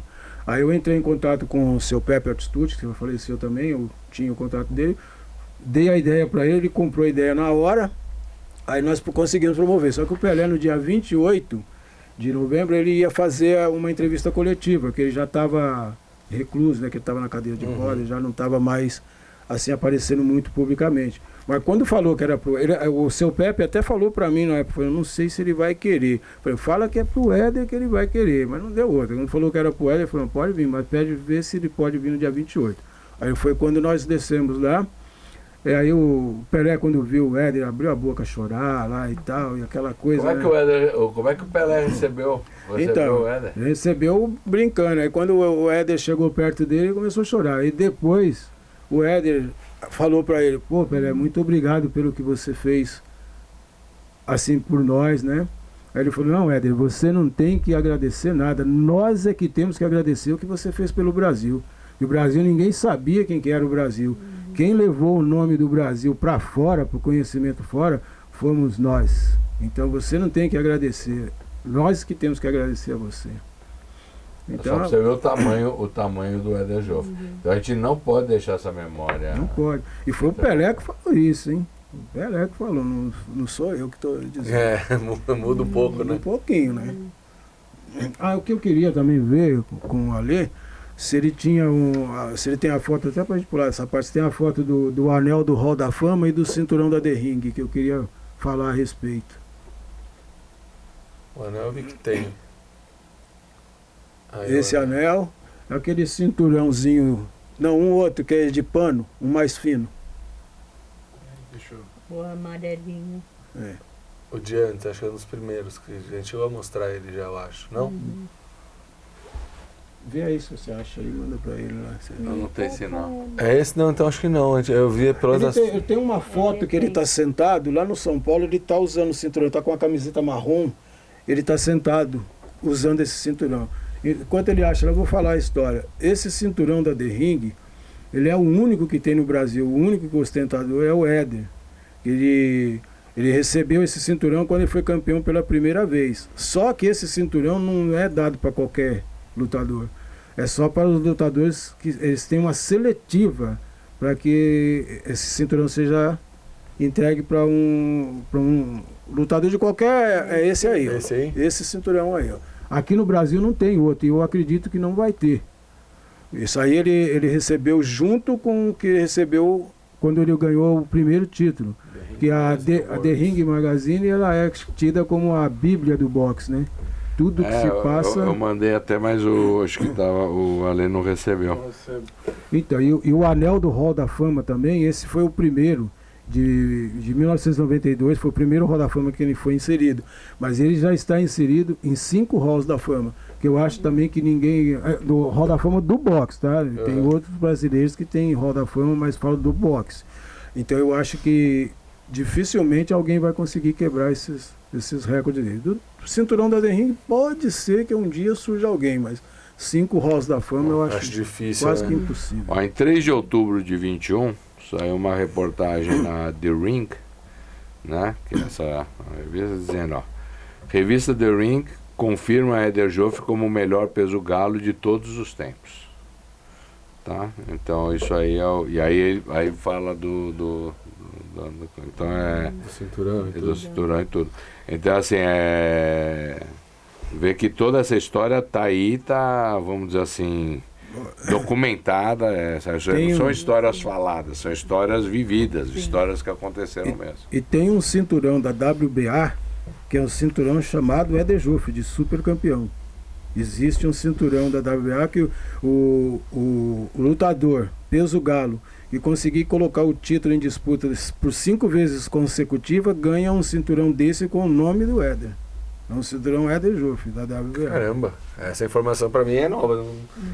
Então, aqui no Brasil, nas vésperas do falecimento dele, foi feito o primeiro campeonato latino-americano, com Argentina, México, Uruguai, Paraguai, e Peru não veio, os países daqui, né? Colômbia, e foi o primeiro campeonato Éder Joffre, latino-americano Éder Joffre, foi feito pelo CNB, e foi feito aqui no Brasil, em Santa Catarina. E saiu o cinturão, todos os cinturões, inclusive tem uns cinturões do WBC que leva a foto do Éder. Aquela mesma foto que tem do Muhammad Ali e tal, tem uma versão dele, dos galos, que sai a foto do Éder, que ele foi o maior peso galo da história. Então a foto dele está lá junto. E fizeram um cinturão pequeno de homenagem desse primeiro torneio que teve latino-americano, que foi feito aqui no Brasil, e o torneio Éder Joffre. Foi feito aqui. nós fomos para Santa Catarina, eu e o André foi representá-lo lá. Nós fomos lá, foi um torneio que durou uma semana, nós ficamos lá e ele estava internado aqui, né? Nós voltamos no sábado para entregar o cinturão para ele, mostrar o cinturão para ele. Ele faleceu no domingo. Me fala uma coisa, o que ele falava de doar órgãos? Porque isso é uma mensagem importantíssima para passar para as pessoas. O André pode falar. Então fala, André. Meu pai, desde o tempo do pai dele, né, meu avô já falava, sempre que você puder ajudar o próximo, ajude. Da forma que você puder, que conseguir, ajude. Então meu pai já carregava isso com ele, né, o que ele pudesse fazer. E ele era doador de órgãos. Mas com o tempo que aí veio a doença, se agravou tudo, aí a gente deu mais ênfase com a doação do cérebro. E eu acho assim super importante que as pessoas, todos nós, fazemos a nossa parte também, né, de doar os órgãos. Quando o Muhammad Ali morreu, o que ele falou em relação a que o Muhammad Ali não doou o cérebro? Como é que foi essa história? Eu sei porque eu ouvi também isso depois no consultório. Mas assim, o Oliveira conta melhor. Bom, seguindo esse raciocínio do Éder, né, de doação de órgãos aí, era uma pauta que ele tinha na vida, né? Se a gente puder ajudar o próximo, por que não? Seja da forma que for. Então, pô, os órgãos não vai me servir mais, não tem problema nenhum se usarem. Até teve aquela piada que ele falou, né, que a doação do cérebro dele foi ele mesmo que doou, nós estamos presentes, mas ele mesmo autorizou a doação do cérebro. Ele até brincou, né? Falou, mas espere eu morrer primeiro, hein? Ele não perdia a oportunidade, né? Sempre brincou, viu, pessoal? Sempre foi uma pessoa... assim. Qualquer situação. Botava os caras na lona, mas sempre tinha bom humor, sempre uma pessoa do bem. Nos últimos dias de vida dele, que ele estava no hospital numa situação já bem precária, ele ainda brincava. Eu fazia umas brincadeiras com ele lá assim, ele ainda esboçava um sorriso, já não conseguia mais, mas a gente via, ele acompanhava com os olhos assim, eu falava, pô, vamos fazer uma luva aí, vem cá que eu vou quebrar sua cara. Ele ficava olhando para mim assim, eu falei, deixa eu levantar daqui que você vai ver. Acho que era isso que ele pensava. Mas né? você só ameaçava ele porque ele estava lá na cama. É claro. Se ele estivesse em pé, dá para correr. Eu posso ter cara de bobo, mas não sou bobo, né? Então, na época do Muhammad Ali, nós vimos a reportagem, né, tudo, que o Muhammad Ali morreu, se eu não me engano, foi num sábado, né? E ligaram lá, fizeram a matéria e tudo. E a gente comentou a respeito dele, né, falando para ele, pô, ele não quis doar, Éder. Ele falou, poxa, mas que chato, né? Ele poderia ter feito isso, pô, por que não fazer para ajudar e tal, né? Ele questionou o fato do Muhammad Ali não ter permitido que se fizesse o estudo com o cérebro dele, né? E aí, doutor, agora pergunto para você, como que funciona essa parte, qual que é a importância da doação, como funciona e o que já saiu disso, né, desse estudo? Então, o Éder ele faleceu no dia do primeiro turno da eleição, num domingo de manhã. Me lembro do Oliveira me ligar logo cedinho. E é importante dizer que, assim, no Brasil, infelizmente, a gente só tem um banco de cérebros, tá? Que é o da Faculdade de Medicina da USP e do Gerolab. E quem coordena, a chefe do setor lá do Banco de Cérebros é a Léa Grimberg, a professora Léa Grimberg, que é professora titular de patologia aí da USP e também é professora lá na Universidade da Califórnia em São Francisco, né? Ela mora nos Estados Unidos, mas está sempre em contato com o Brasil. E quem, na prática, ali está tocando o dia a dia é a professora Roberta Dil, que estava responsável, inclusive, já estava de sobreaviso que se acontecesse qualquer coisa, já tinha conversado com a família, tanto com o André como com o Oliveira e tudo mais, e se acontecesse qualquer coisa, tinha que avisar para poder retirar o cérebro, fazer a retirada, não adianta só doar. A família no dia que acontece, né? A gente nunca... É um momento difícil sempre para a família, mas pelas leis brasileiras a família tem que autorizar a retirada de órgãos, essas coisas, por mais que a pessoa queira em vida, é lá na hora do vamos ver a família que assina a papelada. Então eles sempre foram, vamos dizer assim, enormes no sentido do desprendimento, né, do auxílio da parte científica, correram lá com a papelada, tudo mais, e foi retirado o cérebro. E o cérebro é aquela história. Existe uma parte que, vamos dizer assim, eu sempre como médico, pesquisador, professor universitário e tudo mais, a gente, quando acontece uma situação dessa, eu estou colocando em xeque o meu próprio diagnóstico. Então, se a gente 10 anos antes lá chegou e falou que provavelmente era um diagnóstico de uma encefalopatia traumática crônica provável, né? O diagnóstico de certeza é feito na hora da necrópsia. Então podia vir qualquer coisa nos achados anatomopatológicos, inclusive contrários ao meu diagnóstico. Mas a gente sempre se curva à verdade da ciência, porque se o cérebro do Éder Joffre pode ensinar tantas pessoas, e a gente aqui está discutindo também sobre isso, ensina também aos médicos. Então a gente se coloca numa posição de humildade, que se viesse alguma outra coisa no resultado que não fosse encefalopatia traumática crônica, a gente ia aprender com isso, né? Então, se você quiser colocar, antes até dessa, se você quiser botar o laudo da Roberta Dill e da Lea Grimberg, esse é o laudo oficial, não vou ler o laudo, né? Então, coloca basicamente que os achados, tá? Então, esse é o laudo que é um relatório, né? Então, coloca lá o número 1, ó. Então, é bem claro aqui, ó. Patologia. Tá? Patologia em células neurais, né? Estadiamento 4, que é o estadiamento máximo, pelo tempo de doença que ele teve, de 15 a 20 anos. Então, ele entrava no critério da Anne McKee. A Anne McKee é a papisa desse assunto. A gente já discutiu aí a importância da Anne McKee nesse diagnóstico de encefalopatia traumática crônica, para o diagnóstico de encefalopatia traumática crônica. Então, todos os achados que vêm posteriores, eles também são achados que a gente não vai ler, mas são achados que são típicos da encefalopatia traumática crônica. Então, foi confirmado, agora a gente pode botar algumas imagens, né? Então, tem o cérebro inteiro, primeiro é analisado, não tem uma do cérebro inteiro aí, Ale? Não. Hã? Tá, então isso daí já é uma microscopia, então mostra esses pontinhos aí que dão.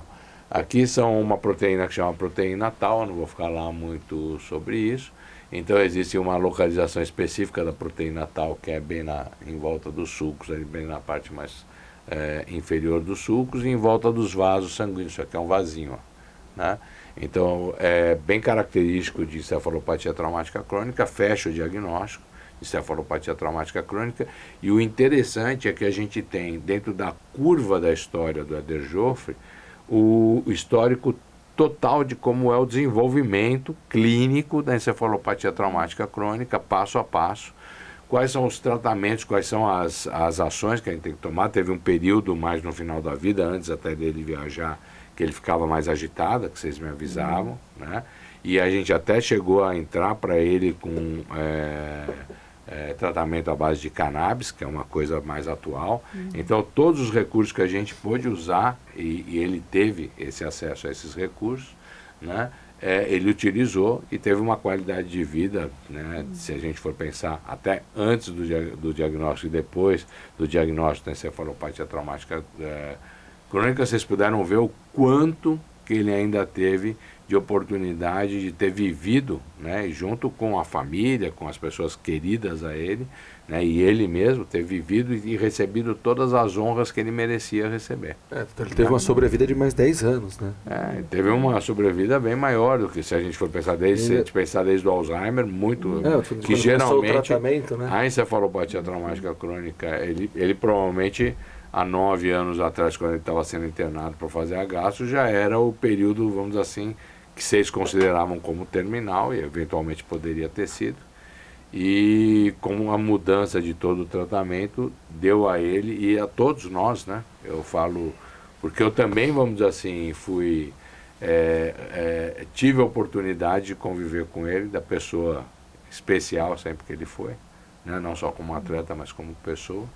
Então a gente é grato à vida também de ter podido ter ele conosco aí por mais 8, 9, 10 anos aí, quanto foi, né, do pós aquele incidente do quase por um fio ali que ele tinha ido naquele momento, né? Então, é um pouco isso, né? Então, se confirma o diagnóstico da encefalopatia traumática crônica.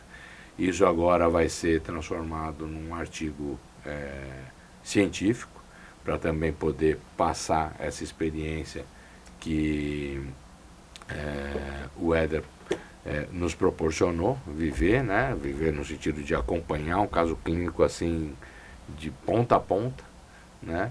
E com toda essa riqueza aí de detalhes, de exames, de coisas que foram feitas durante esse período, e sempre ele com a grandeza de uma pessoa, vamos dizer assim, não só de um campeão, mas a grandeza de um campeão da vida, né?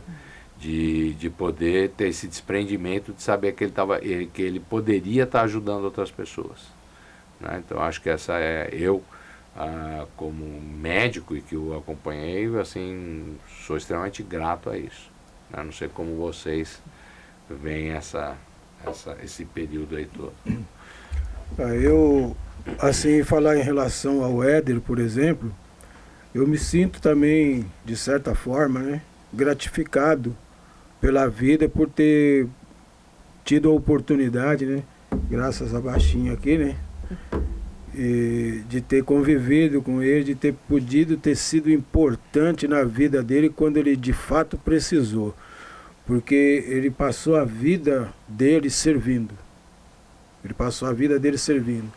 Tanto serviu o país, com a profissão, com a carreira dele levando o nome do país, como ele abriu muitas portas para muitas pessoas em muitas áreas, usava o nome dele às vezes para ajudar as pessoas, facilitar em alguns processos.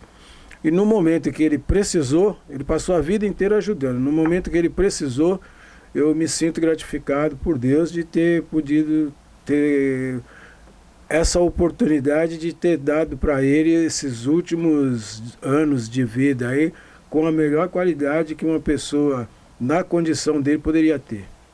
De ter conhecido pessoas que auxiliaram muito a gente, isso a gente brinca muito, fala muita assim, piada, né, no caso, mas o Dr. Renato sabe como que o respeito que eu tenho por ele, a consideração que eu tenho por ele, pelo que ele fez por nós, pelo Éder, né? Então eu agradeço muito a Deus, né, o destino de ter colocado essas pessoas no caminho do Éder, porque o Éder merecia. Ele era uma pessoa que merecia, não só pelo atleta que ele foi, pelo super campeão que ele foi, mas como pessoa, como um pai de família, como um amigo. Ele era meu amigo, a gente era confidente.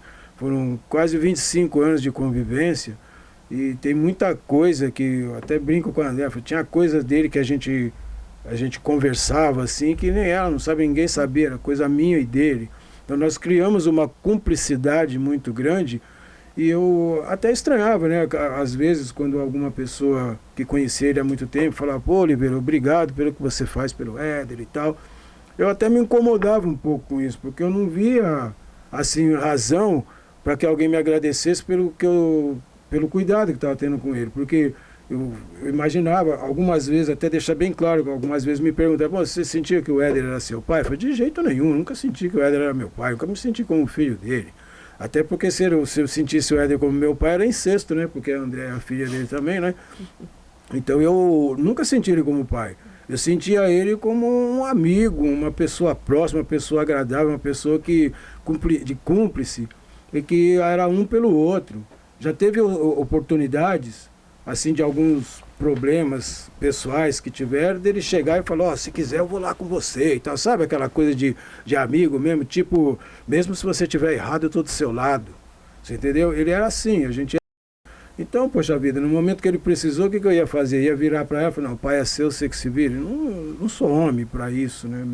Minha capacidade de homem é outra.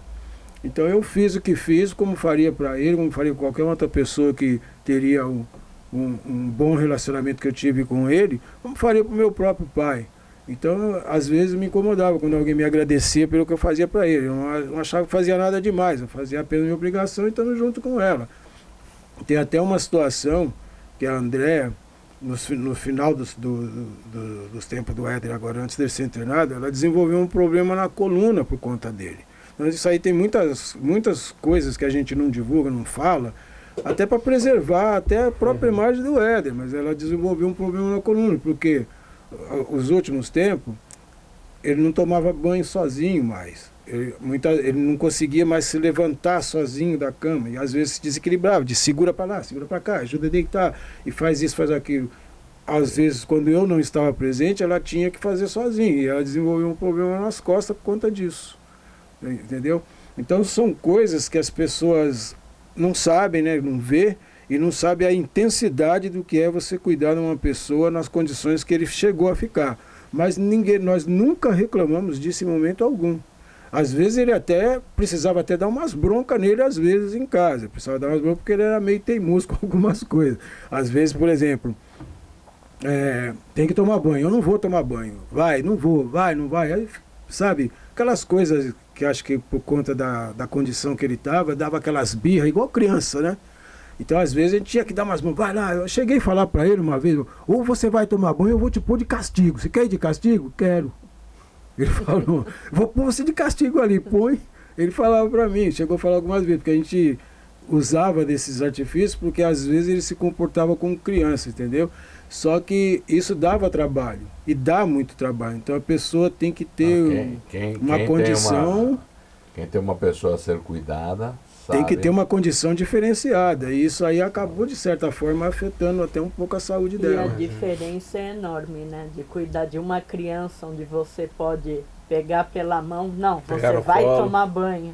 Do que pegar um adulto e um adulto que até um ano antes do falecimento tinha força. Tinha que tomar cuidado, né? Tinha força e sabia bater, né? Tinha força. Mas acho que é isso. O pessoal que está acompanhando a gente, acho que o mais importante disso tudo, além da história do Éder, é isso. Você conhece alguém, sabe alguém que está com algum problema que pode ser considerado aí Parkinson, Alzheimer. Isso, se a pessoa tem um histórico, né, doutor, de sofrer pancadas na cabeça, é importante pesquisar. É importante pesquisar, eu acho que assim, sempre a gente vai se colocar à disposição, a própria, vamos dizer assim, estrutura que a gente tem, também no Hospital das Clínicas, nem sempre é fácil de acessar, mas tudo que a gente pode fazer de informar, de falar, de eventualmente auxiliar, estamos à disposição sempre.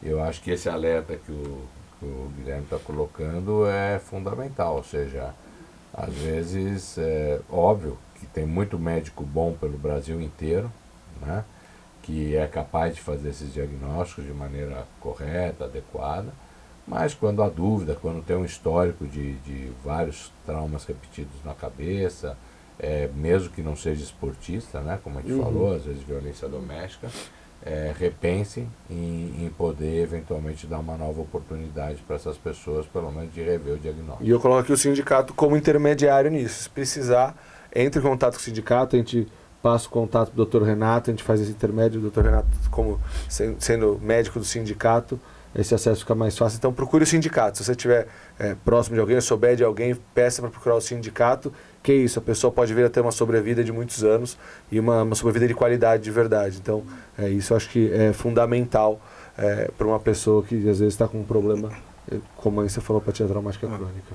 Eu não só eu recomendo isso, mas eu oriento as pessoas que tiverem na família, pessoas que tiverem esse tipo de patologia, não recomendo que procure. Eu indico que procure, precisa de ajuda. Precisa de ajuda, não tenta resolver sozinho não, que é muito complicado, a pessoa precisa ter muito preparo para lidar com essa situação. Porque nós lidamos praticamente 10 anos com a situação dessa e nós sabemos, nós podemos falar com experiência própria. Procura ajuda, não tenta resolver sem ajuda profissional. É isso, gente. Ficamos por aqui. Obrigado, Oliveira, obrigado, André, obrigado, doutor Renato, por todo o respaldo que sempre dá, por desenvolver cada vez mais pesquisas para isso, que é assim que a gente vai desenvolvendo e as pessoas vão tendo uma possibilidade de vida melhor. Ficamos por aqui, doutor Renato. Até uma próxima, falando um pouco mais de saúde para os atletas, né? E levando informação para todo mundo que precise. Pessoal, obrigado a todos. Um prazer enorme aí fazer esse programa de hoje, né? E um beijo no coração de vocês aí. né? Por conta aí da amizade aí que a gente tem e de todas as pessoas que estão nos assistindo e nos ouvindo nesse momento, que possa ter sido útil toda essa...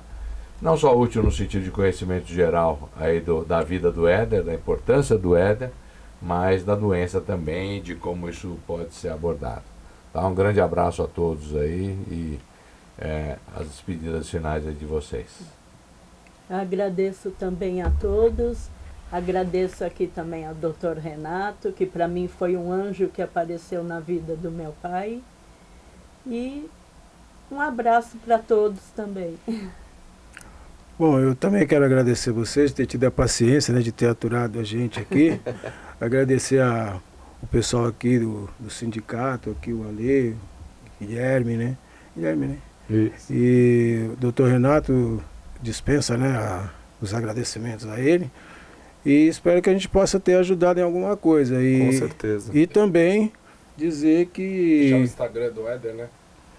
Isso, se vocês quiserem saber mais algumas coisas assim a respeito do Éder, tem A história dele. a história, Éder Joffre Oficial no Instagram, tá? @EderJoffreOficial. Porque também vou ser sincero para vocês, toda essa história que foi dita aqui a respeito da vida do Éder, da carreira do Éder, eu acho que foi 10% do que foi tudo, viu? Tem muita história que a gente não tinha tempo hábil para falar tudo, né? Precisava uns 3 dias. Tanto Perfeito. que foi feito um livro, né? Com Exato. 600 páginas. Exato. filme, Quem quiser, busque o provavelmente livro, outro busque o filme, tem mais informação, mas principalmente siga o Instagram, @EderJoffreOficial. Beleza? Valeu, gente. Até a próxima. Obrigado. Obrigado.